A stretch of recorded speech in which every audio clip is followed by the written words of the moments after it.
하나님의 말씀은 마태복음 26장입니다. 마태복음 26장 6절부터 16절까지 말씀입니다. 신약성경 45쪽 전후를 보시면 되겠습니다. 마태복음 26장 6절부터 16절까지 말씀. 다 찾으셨으면 교독하도록 하겠습니다. 예수께서 베다니 나병 환자 시몬의 집에 계실 때에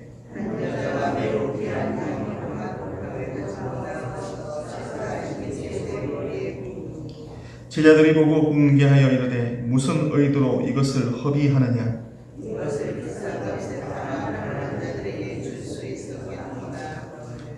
예수께서 아시고 그들에게 이르시되 너희가 어찌하여 이 여자를 괴롭게 하느냐. 그가 내게 좋은 일을 하였느니라.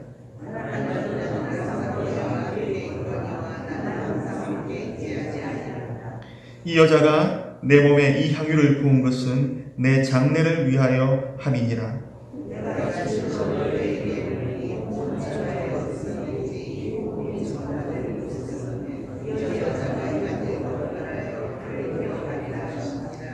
그때 12 중의 하나인 가룟 유다라 하는 자가 대제사장들에게 가서 말하되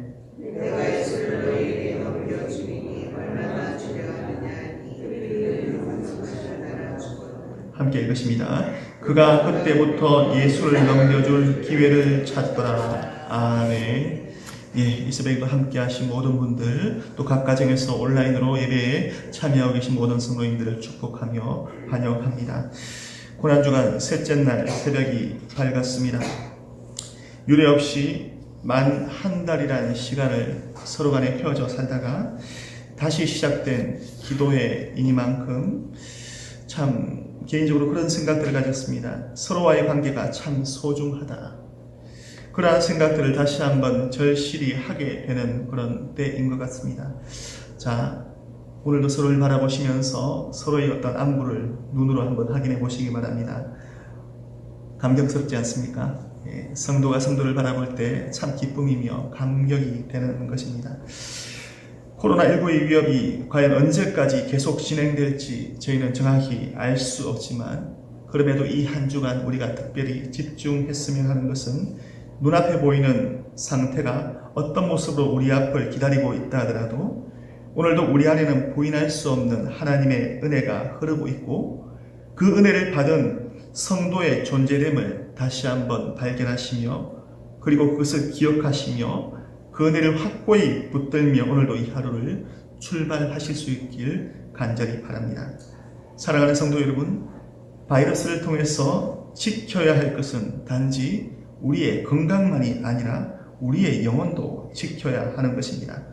영적으로 이 시기에 잠들지 않기 위해 스스로를 깨우며 또 함께하는 지체들을 깨워야 하는 것입니다. 개인적인 바람은 이러한 시기가, 이러한 위기적인 상황이 우리 안에서 그동안 깊이 잠자고 있던 성도로서의 믿음의 야성을 깨워나갈 수 있는 그러한 계기가 되면 얼마나 좋을까라는 생각들을 해보게 됩니다. 몇 주 전에 말씀을 드린 대로 우리의 신앙에서 맷저빈걸리의 경우는 그런 흑사병이 본인이 걸린 가운데서 그러한 가운데서 하나님의 절대 주권을 만났다. 흑사병의 가운데서 죽을 그런 어떤 위기에서 살아나고 난 이후에 종교개혁의 깃발을 높이 들며 생명 다해 주님께 충성하는 그런 계기를 삼았음을 우리가 알게 되는 것입니다. 비록 위기적인 상황이지만 하나님 앞에서의 성도에게 이 위기라는 것은 기회가 될 수 있다는 사실들을 알고 철저히 하나님 앞에 살아가기로 다시금 작정하시는 우리 모두가 되시기를 간절히 기원합니다. 오늘 특히 말씀을 준비하면서 개인적으로 영화가 떠올랐습니다. 어떤 특정한 그런 영화라기보다는 종종 영화가 보여주는 연출 기법 중 하나인데 상영되는 그런 어떤 장면이 극적으로 치열한 그런 전투의 장면을 보여줍니다. 그런데 그 장면이 화면에서는 아주 천천히 흐르며 배경음악으로는 보여지는 그런 장면과는 다르게 굉장히 사람의 마음을 안정시키는 아름다운 음악이 흐르는 그런 영화를 간혹 접하곤 합니다. 마치 오늘 본문이 보여주고 있는 이야기가 이런 배경음악처럼 말씀을 준비하면서 제게는 그렇게 다가오는 것을 느꼈습니다. 상황은 점점 위기적인 그런 어떤 상황을 향해서 치닫고 있는데 본문이 보여주고 있는 하나의 이야기가 너무나 아름다운 그런 어떤 이야기들, 선율들을 우리에게 들려주고 있는 것이죠. 월요일부터 시작된 특별 새벽 기도회를 통해서 우리는 고난주간 예수님의 행적을 따라 2000년 전 이스라엘을 함께 여행하는 시간들을 가지고 있습니다. 어제 새벽 시간에는 제사장들의 주님을 향한 권위에 대한 그런 도전을 통해서 성경이 우리에게 보여주는 참 권위는 무엇인가? 인생에게 주어진 그 권위가 과연 누가 주셨는가? 그러한 교훈들을 함께 나누었고, 그리고 음모의 날로 분류되기도 하는 셋째 날, 오늘 수요일이 시작되고 있는 것입니다. 하루 전날 군중들이 보는 앞에서 망신을 당한 이스라엘 지도자들의 감정은 더욱 극적으로 치닫게 되는 것이죠. 그러나 그 감정이 거기서 멈추는 것이 아니라 한 걸음 더 나아가서 어떤 마음을 가집니까? 주님을 어떻게 하면 처단할 수 있을까? 예수를 어떻게 하면 죽일 수 있을까? 그러한 모략을 꾸미게 되는 것입니다. 그러한 배경 가운데서 고난주간 셋째 날 수요일 두 가지 중요한 사건을 성경은 우리에게 보여주고 있는데요. 먼저 오늘 본문이 소개하고 있는 아름다운 이야기는 300데나리온이나 되는 나드 향유 한 옥합을 주님의 머리에 아낌없이 붓는 한 여인의 헌신적인 이야기가 그 중에 하나입니다. 그리고 이와는 반대로 어떤 이야기입니까? 예수 그리스도의 제자 가룟 유다가 은 30에 자신이 그토록 따르고 자신이 그토록 섬겼던 스승을 배반한 날 역시 다름 아닌 수요일인 것입니다. 우리가 본문을 한번 살펴보시겠습니까? 오늘 본문의 내용을, 그 본문의 배경은 6절이 이렇게 설명하고 있습니다. 예수께서 베다니 나병 환자 시몬의 집에 계실 때, 이렇게 소개하고 있는 것입니다. 지금 우리 주님께서 어디에 계십니까? 베다니 시몬의 집. 주님께서 계신 곳이 이 자리이죠. 베다니라는 의미 안에는 고통의 집, 번민의 집, 빈민의 집, 이런 의미를 가지고 있는 것입니다. 그리고 이 시몬이 어떤 사람이라고 이야기했습니까? 나병 환자다. 그렇게 본문은 우리에게 소개하고 있는 것입니다. 주님께서는 여전히 가난하고 병든 자들과 함께 자신에게 주어진 그런 어떤 사역들을 성실히 감당하고 계신 그 모습들을 우리가 바라보게 되는 것입니다. 이어서 누가 등장합니까? 한 여인이 등장하는데 그 여인의 손에는 아주 귀한 향유가 든 옥합이 들려있고 그 옥합 안에 담긴 향유를 예수님의 머리 위에 부었다. 그렇게 기록하고 있는 것입니다. 이것이 첫 번째 사건의 발단이 되는 것이죠. 이 여인이 누구입니까? 오늘 본문 안에서는 그 이름을 밝히고 있지 않지만 요한복음에서는 마리아라, 그 이름을 요한이 밝히고 있습니다. 성경 안에서 여러 마리아를 우리가 만날 수 있지만, 그러나 여기서 이 마리아는 누구입니까? 나사로의 누이 마리아, 그리고 마르다의 동생 마리아인 것이죠. 우리가 흔히 이제 많이 오해를 하시는 그런 분들이 있는데, 막달라 마리아가 아닙니다. 여기서 말하는 마리아는 말씀드린 대로 나사로의 여동생이며 또 베다니 마리아인 것이죠. 마리아가 본 향유가 얼마나 특별한지 오늘 본문에서는 귀한 향유다, 그렇게 소개를 하고 있지만, 그 향유의 가격을 셈이 빠른 가룟 유다가 요한복음에서는 이렇게 들려주고 있습니다. 나드 한 근의 가격을 300데나리온이나 되는데, 그렇게 기록하고 있는 것입니다. 데나리온, 이 화폐의 단위가 우리에게는 참 익숙치 않은 것 같습니다. 한 데나리온이라고 했을 때 이 한 데나리온은 노동자가 하루 갚는 품삯, 일당을 이야기하는데, 나드 한 건이 300데나리온이라 했을 때 그럼 며칠 일해야 살 수 있는 것입니까? 300일 일해야 살 수 있을 정도의 그런 가치가 있는 그런 어떤 고가의 향품이라는 것입니다. 우리 인근에 인력사무소가 많이 있는데요. 기술이 없는 이제 성인 남자분들께서 처음 일을 하러 나갔을 때 제가 알기로는 가장 이제 첫 일당이 거의 한 10만 원 정도 되는 걸로 그렇게 알고 있습니다. 만약 하루 일당을 10만 원이라 가정했을 때 300데나리온이라 했을 때 그럼 얼마나 됩니까? 우리나라 돈으로 3천만 원 정도. 이야기가 달라지는 것이죠. 향유는 당시 여인들에게 특별한 의미가 있었습니다. 특히 결혼을 앞둔 그런 이스라엘 신부에게 향유는 1등 혼수감에 해당되는데, 첫날 밤에 신랑의 머리 위에 한 방울을 똑 떨어뜨립니다. 두 방울도 아니고 한 방울 떨어뜨리고, 그리고 남편의 스승이나 귀한 손님을 모실 때 한 방울 한 방울 그렇게 향유를 떨어뜨립니다. 그렇게 평생을 사용하다가 마지막 남편이 죽음을 맞이하게 되면 남아있는 향유 전부를 남편의 그런 시신이 아낌없이 뿌리는 데 사용하는 것입니다. 그 귀한 것을 마리아는 마치 신랑에게 예를 갖추듯이 주님께 아낌없이 그렇게 부어드리고 있는 것입니다. 여기서 우리가 주목해야 될 것은 얼마냐, 그것이 중요한 것이 아니라 헌신하는 마리아의 자세인 것입니다. 이것을 드렸으니 주님 알아주세요, 그런 조건이 달린 그런 마음이 아니라 자신의 전부를 드려도 부족할 만큼 주님께로 넘치는 사랑과 은혜를 받았다, 그러한 마리아 성도의 헌신된 마음인 것이죠. 그러한 은혜를 받으셨습니까? 그렇다면 우리에게도 그러한 헌신이 드러나야만 하는 것이죠. 한국교회에서 1년에 한 번씩 반복되는 헌신 예배와는 조금 구별된 그런 의미가 담긴 그런 헌신인 것 같다 생각이 드는 것입니다. 그런데 당시에 그 장면을 바라보고 있는 제자들의 반응이 참 당혹스럽습니다. 8절 9절 말씀을 8절과 9절 말씀을 함께 읽어보겠습니다.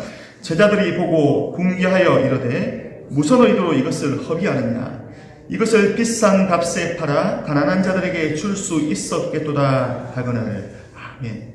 자, 어떻습니까? 여인의 헌신을 바라보면서 제자들은 궁기하고 있다, 그렇게 말씀은 기록하고 있습니다. 이유가 무엇일까요? 이것을 비싼 값에 팔아서 차라리 가난한 사람이나 돕지, 그것은 주님께서 기뻐하지 않으실 거야, 그런 의도가 담겨 있는 것이죠. 마리아의 헌신을 낭비라 여기고 있는 것이죠. 요한은 이 말을 던진 사람을 구체적으로 이름을 기억하고 있는데 가룟 유다가 이 말을 던졌다, 그렇게 이야기하고 있고, 그리고 마치 가난한 자들을 생각하듯이 던진 이 말조차 거짓이다, 이 가룟 유다는 도둑이다, 그렇게 고발을 하고 있는 것입니다. 아무튼 마리아의 그런 헌신이 사람들로부터 외면되어지고 있는 것입니다. 우리는 종종 사회에서나 가정에서나 교회에서나 어떠한 일들을 감당하다 보면 아무도 알아주지 않고 오히려 오해되거나 외면되는 순간들을 만나게 됩니다. 그러한 순간에 우리 마음이 어떻습니까? 서운하죠. 때로는 슬프고 안타깝고 찢어지죠. 그러나 그 마음을 누가 알아주고 있습니까? 아무도 알아주고 않지만 오히려 사람들에게는 철저히 외면된 마음이지만 오늘 본문에서는 우리 주님께서 알아주고 계신 것이죠. 사랑하는 성도 여러분, 말씀을 통해서 우리가 만나는 하나님은 아시는 하나님입니다. 그렇게 기록하고 있습니다. 인생에 일어서고 앉고 일어섬을 아시며 모든 고통과 아픔을 아시는 하나님입니다. 그렇게 우리에게 소개를 하고 있는 것이죠. 우리 주님께서 뭐라 말씀하십니까? 이 여인을 괴롭게 하지 마라, 내게 좋은 일을 하였다, 그렇게 말씀하시는 것이죠. 그리고 그 여인이 행한 일을 무엇과 연결시키신 것입니까? 주님께서는 자신의 장례 준비와 연결시키며 그 여인을 굉장히 크게 칭찬하고 있는 그런 말씀을 우리가 만나게 되는 것입니다. 12절, 13절도 함께 읽어보겠습니다. 12절입니다. 이 여자가 내 몸에 이 향유를 부은 것은 내 장례를 위하여 함이니라. 내가 진실로 너희에게 이르노니 온 천하에 어디든지 이 복음이 전파되는 곳에는 이 여자가 행한 일도 말하여 그를 기억하리라 하시니라. 아멘. 이처럼 한 여인 마리아의 전적인 헌신은 가까이에 있는 누군가에게는 외면되었지만 그러나 그리스도의 복음이 전파되는 곳에 함께 기념이 되는 그런 명예를 누리게 되는 것입니다.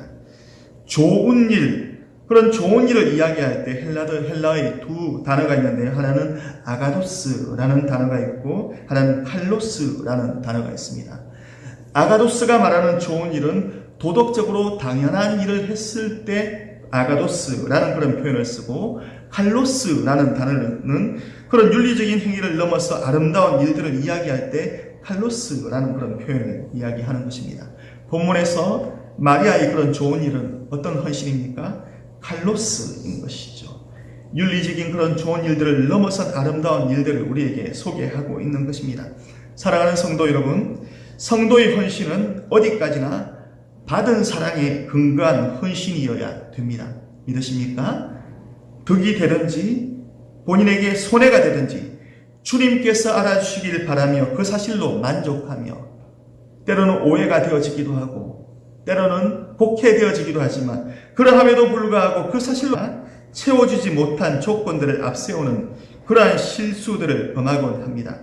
뭔가 큰 것을 기대하는 것이죠.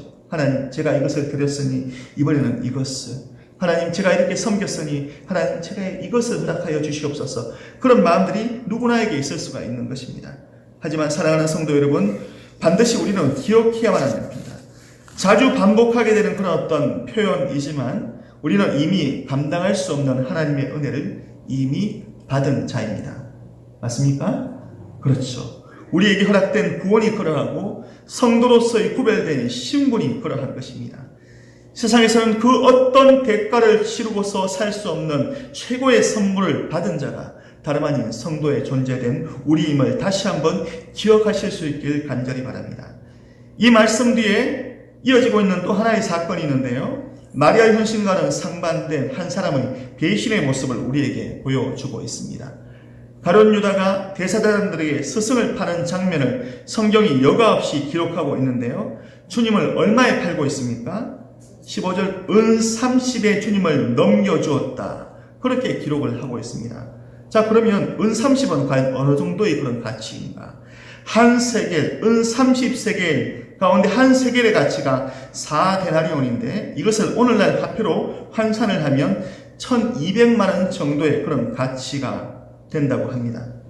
그런데 이 은 30은 당시 노예 한 사람을 매매할 때 사용되어지는 그런 가치가 은 30이라 그렇게 이야기를 하는 것입니다. 그렇다면 이 은 30이 큽니까 작습니까? 굉장히 큰 돈이죠. 1200만 원이라는 돈이 결코 적은 돈은 아니죠. 그러나 가룟 유다는 자신의 스승을, 독생하신 하나님의 아들 예수 그리스도를, 메시아를 노예의 가치로 지금 팔고 있는 것입니다. 달리 표현하면 베다니 마리아에게 300데나리온의 가치와 또 비길 수 없는 우리 주님의 그런 어떤 이름이 가룟 유다에게는 불과 은 30의 가치에 지나지 않게 여겨졌다라는 것입니다. 상반된 두 사람의 모습이 우리에게 많은 생각을 하게끔 합니다. 우리 주님의 십자가의 희생으로 인해서 우리의 가치는 사망에서 생명으로 옮겨졌고 독생자를 주시기까지 사랑받는 하나님의 자녀가 되었는데 우리 안에서는 여전히 받은 사랑에 만족하지 못하고 여전히 불평하며 여전히 원망하는 마음이 있지 않습니까? 우리에게는 지켜야 될 마음이 있는 것입니다. 사랑하는 성도 여러분, 성도로서 반드시 지켜야 될 그 마음을 성실히 잘 지켜나가시는 우리 모두가 되시길 간절히 바랍니다. 최근 매스컴을 떠들썩하게 만든 엠번방 사건은 한 인생의 사악함이 어디까지인지를 우리에게 그대로 보여주고 있는 사건인 것 같습니다. 그런데 더욱 우리를 당혹스럽게 하는 것은 박사라 불리우는 그런 어떤 범죄자가 보이지 않는 가상의 공간에서 도저히 있을 수 없는 그런 일들을 범하면서 수많은 여성들에게 지울 수 없는 상처를 안겨주었는데 정작 그 대가로 흘러들인 그런 돈으로 보이는 일상에서는 가난한 자들을 도우며 또 보육원에 봉사를 했다는 사실이 드러나면서 참 대중들을 또 분노케 한 사실들을 우리는 접하게 되는 것입니다. 사람에게는 정도의 차이가 있지만 누구나 이중적인 그런 모습이 존재하는 것이죠. 남들에게 보여주고 싶은 마음과 감추고 싶은 그런 어떤 가면이 누구나에게 존재하는 것입니다. 그와는 다른 성격이지만 은혜 안에 이미 들어온 성도에게도 두 마음이 존재합니다. 어떤 마음입니까? 성령의 소욕을 사모하는 마음과 육체의 소욕을 사모하는 그러한 마음이 우리 안에서 서로 치열한 전쟁을 벌이고 그런 치열한 현장을 우리는 일생 동안 살아가고 있는 것입니다. 이것을 신학적인 용어로 성화라 그렇게 이야기를 하고 있는 것입니다. 이런 치열한 전쟁 끝에서 하나님께서 그 성도를 더욱 성도답게 빚어나가시는 것이 우리가 살아가고 있는 일생인 것입니다. 사랑하는 성도 여러분, 이 시간 도전 드리길 원합니다. 300데나리온의 가치 정도와 도저히 비길 수 없는 주님께 받은 이 은혜를 은 30에 팔아먹는 일들이 우리 안에서 벌어지지 않길 바랍니다. 그러하기 위해서 우리는 오늘도 깨어있도록 우리는 기도해야 되는 것입니다. 나는 다르다. 그렇게 자신할 수 없는 것이 우리 인생의 한계인 것입니다. 한 발은 세상에 담그고 다른 한 발은 그런 신앙에 담근 채로 언제든지 자신의 이익에 따라 발을 뺄 준비를 하는 그런 자리에 우리는 줄 서지 않길 바랍니다. 주님께서 우리를 부인하셨습니까? 결코 우리를 부인하지 않으시는 하나님의 사랑을 입은 자로서 우리 역시 오직 주님으로 만족합니다. 주님께서 우리의 전부입니다. 고백하며 만족하는 신앙이에 우리는 담대히 서야만 하는 것입니다. 사랑하는 성도 여러분, 우리에게 여전히 필요한 것은 하나님의 은혜이며 하나님의 긍휼인 것입니다. 혹시 그 은혜와 긍휼이 필요치 않은 분이 계십니까? 필요치 않은 그런 어떤 인생은 없는 것이죠. 그러한 은혜를 사모하는 성도로서, 아버지의 사랑받은 자로서 300데나리온에 헌신된 그런 어떤 성도의 삶을 살아가기로 우리 다시 한번 이 아침에 결단하시는 우리 모두가 되시길 간절히 바랍니다. 우리에게 남겨진 그런 생애가 과연 언제까지인지 우리는 알 수 없는 그러한 인생 길들을 걸어가고 있는 것입니다. 그러나 누구나 걸어가지만 과연 어떠한 모습으로 주를 향해서 걸어가는가, 그것은 걷는 자의 선택에 담겨져 있는 것이죠. 우리의 걸음이 은혜 받은 자의 걸음이 되길 간절히 바랍니다. 그 무엇을 강구하며 우리가 받은 은혜를 그 무엇으로 팔며 그런 타협하는 것이 아니라 하나님 앞에서 이 성도로서 주님께 모든 것을 돌려드리며 하나님께 영광 돌려드리며 우리의 삶을 잘 선용하시는 저와 여러분들의 복된 삶이 되시기를 간절히 기원합니다. 기도하겠습니다.